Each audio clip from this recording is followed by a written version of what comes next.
Hello students, कैसे हैं आप लोग। आइए आज हम लोग इस वीडियो के माध्यम से अलंकार की परिभाषा और अलंकार के भेद के बारे में पढ़ेंगे। सबसे पहले हम लोग ये देखेंगे अलंकार कहते किसे हैं। अलंकार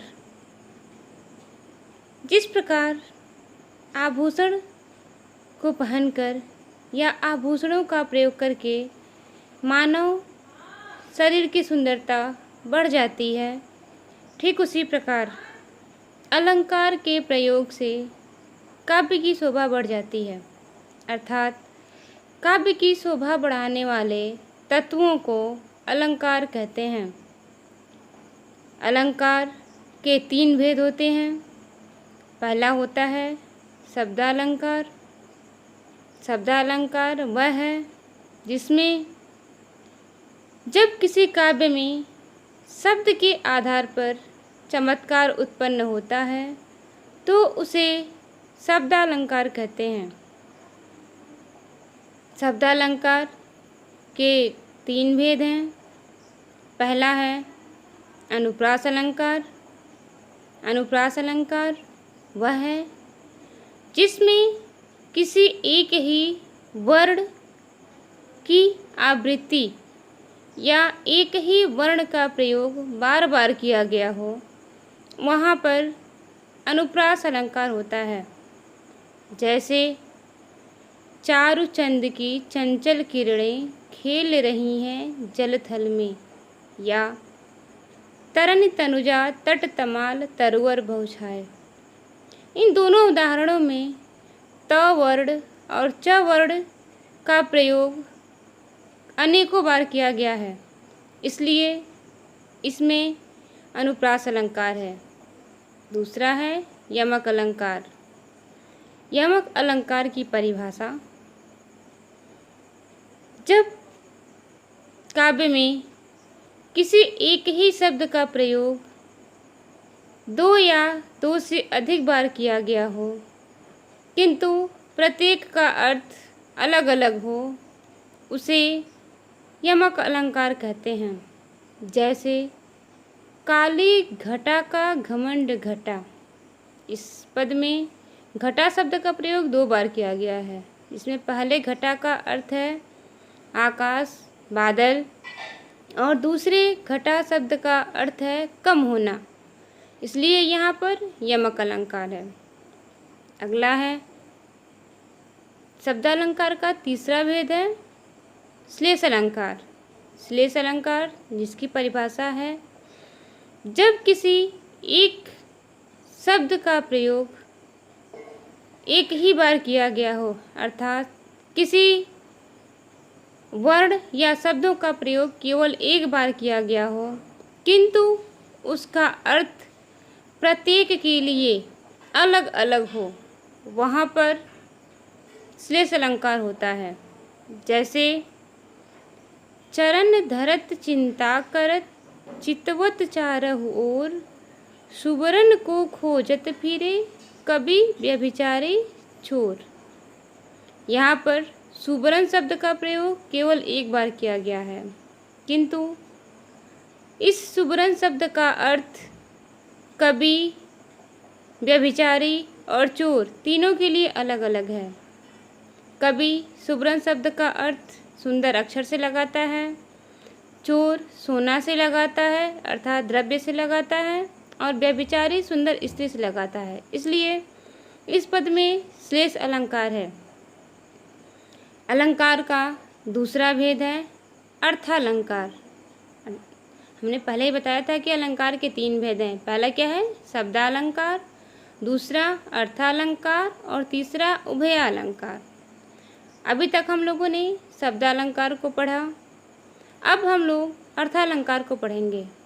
अर्थालंकार वह है जिसमें शब्द के स्थान पर काव्य में अर्थ के द्वारा चमत्कार उत्पन्न होता है। अर्थात जब काव्य में शब्द के स्थान पर अर्थ के द्वारा चमत्कार उत्पन्न होता है तो उसमें अर्थालंकार होता है।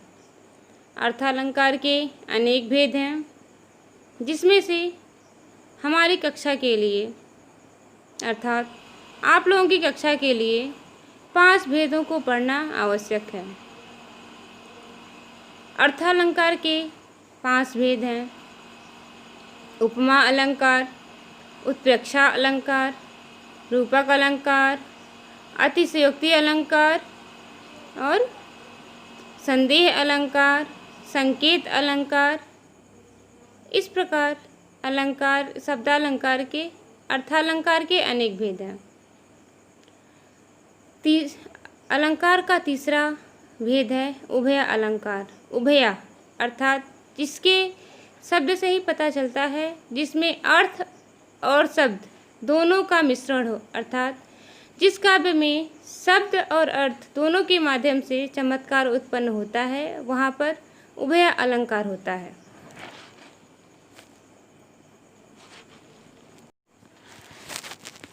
आइए अब हम लोग अर्थालंकार के भेदों को पढ़ते हैं।